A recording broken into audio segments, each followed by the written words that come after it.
Bonjour à tous, vous regardez l'infirmier survivaliste et aujourd'hui je vais vous parler de 5 idées reçues que l'on retrouve dans les soins infirmiers et médicaux. Cette vidéo a pour but de vous faire patienter jusqu'à la prochaine grosse vidéo qui sortira bientôt sur le stockage du matériel sanitaire.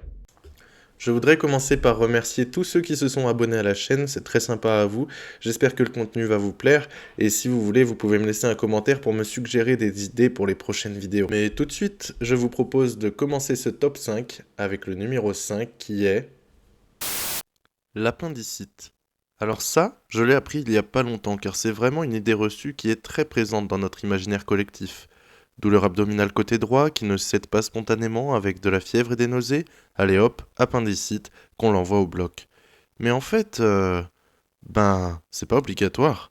Alors nous autres survivalistes, ça peut nous rassurer cette nouvelle parce que les opérations chirurgicales dans notre BAD, c'est pas trop notre fort. Mais bon, attendez, je vais vous expliquer. En fait, l'appendicite, on peut aussi simplement, dans certains cas, la soigner sans chirurgie, juste avec des antibiotiques adaptés. En fait, on a longtemps cru que si on n'opérait pas, même avec des antibiotiques, l'appendicite allait se compliquer, et l'appendice risque une perforation, et on risque alors une péritonite. Mais en vérité, et là je cite mieux placé que moi, l'idée que l'appendicite qu'on laisse évoluer sous antibiotiques va se compliquer est fausse. Soit elle est compliquée d'emblée, soit elle ne l'est pas, selon la chirurgienne Corinne Vons.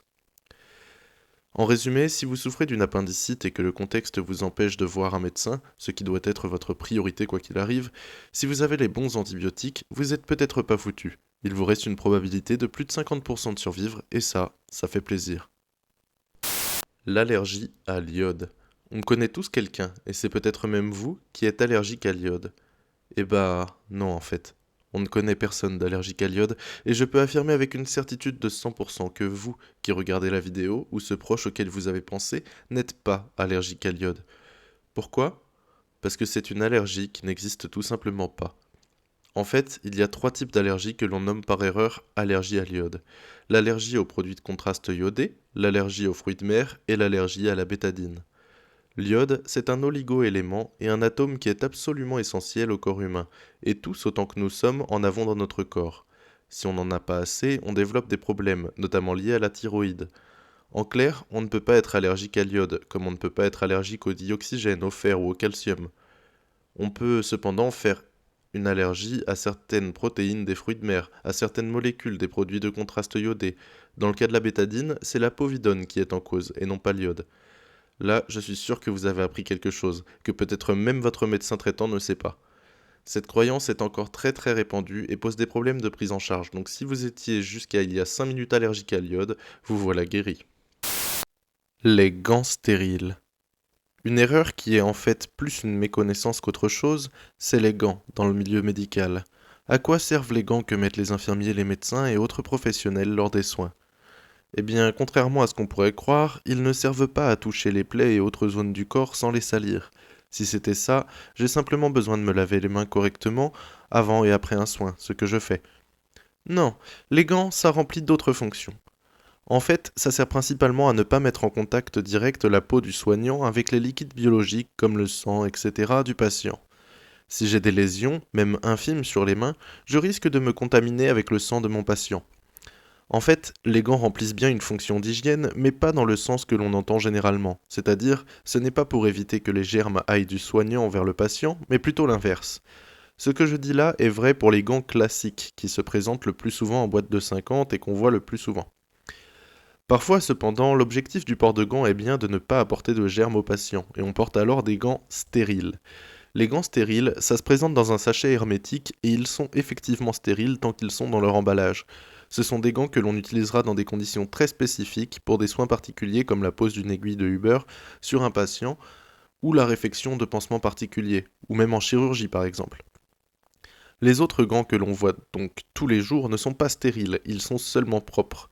Rappelez-vous, j'ai évoqué dans le live avec Reno la différence entre propre, stérile et sale. Propre, c'est qu'il y a des bactéries, mais pas de saleté visible, et qu'il n'a pas eu de contact avec des choses sales. Stérile, c'est qu'il n'y a aucune bactérie présente. Sale, ça contient des bactéries ou des matières organiques en quantité importante. Simple. Basique. On arrive à l'avant-dernier point de ce classement. Plus je prends d'antalgiques, moins j'ai mal. Ça pourrait paraître logique. J'ai mal, je prends un médicament contre la douleur. J'ai encore mal, j'en reprends, et j'en reprends encore un autre, jusqu'à ne plus avoir mal. Eh bien, c'est une très mauvaise idée.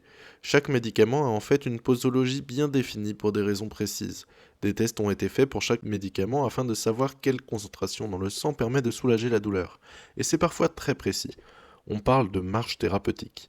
Si trop peu du médicament passe dans le sang, il n'aura pas d'efficacité. Mais s'il y en a trop, je risque un surdosage. Il n'y a qu'entre ces deux limites que le médicament peut avoir une efficacité optimale. Le Doliprane par exemple, ou paracétamol, s'il est pris en trop grande quantité, peut détruire le foie de façon irréversible. Les douleurs et les complications peuvent être absolument atroces. Autre exemple, si je prends de la ventoline car j'ai de l'asthme, il faut que je respecte les recommandations du médecin et du pharmacien sur les quantités à prendre, car la ventoline en surdosage peut causer une détresse respiratoire. Et oui, l'inverse même de ce que l'on voulait qu'elle fasse. C'est un peu compliqué à expliquer, mais je vous en parlerai dans une autre vidéo si ça vous intéresse. Et voilà le moment que vous attendiez tous avec le top 1 de cette vidéo des idées reçues, la bulle d'air dans la perfusion. Le mythe par excellence, relayé dans les films, imprégné fortement dans les croyances populaires et parfois même enseigné en IFSI. La bulle d'air dans la tubulure d'une perfusion peut vous tuer. En fait, c'est un peu plus compliqué que ça. On estime qu'une tubulure entière d'air serait nécessaire pour provoquer une embolie gazeuse. Donc si je lance une perfusion sans avoir purgé la tubulure, oui, il y a un risque. Mais pour une ou deux bulles d'air, a priori, sur une voie veineuse périphérique, comme un cathéter au bras par exemple, eh bien ça risque rien. Et c'est encore plus vrai pour une perfusion sous-cutanée, qui n'arrive donc pas directement dans une veine. Voilà, vous n'aurez donc pas à vous inquiéter la prochaine fois que vous verrez une bulle d'air dans la tubulure à l'hôpital. Il est temps de conclure cette vidéo, j'espère qu'elle vous a plu et que ça va vous aider à patienter le temps que la prochaine vidéo arrive. Elle sera sur le thème du stockage de matériel sanitaire et j'ai super hâte de partager ça avec vous. Je pense que vous avez appris des choses dans la vidéo et j'espère que ça vous permettra de briller en société. Je suis même sûr que vous pourrez épater vos amis qui sont dans la santé avec ça, car même des médecins, infirmiers ou autres peuvent être tombés dans le piège de ces superstitions. Je vous encourage, si ça vous a plu, à me laisser un petit commentaire. Vous pouvez me suggérer des thèmes pour les prochaines vidéos ou me dire ce qui vous a surpris dans celle-ci. Vous pouvez également me donner des conseils pour que mes vidéos soient plus agréables à regarder. Le montage a été très compliqué, mais j'ai réussi à sortir la vidéo pour ce mercredi soir, et c'était bien là le principal objectif. Évidemment, petit à petit, la qualité devrait s'améliorer. Je vais faire au mieux pour vous proposer du contenu de qualité. D'ici là, je vous dis à bientôt. C'était Innocentix, l'infirmier survivaliste. Survivez en bonne santé, et à très bientôt. Enfin voilà, fin, cassez-vous.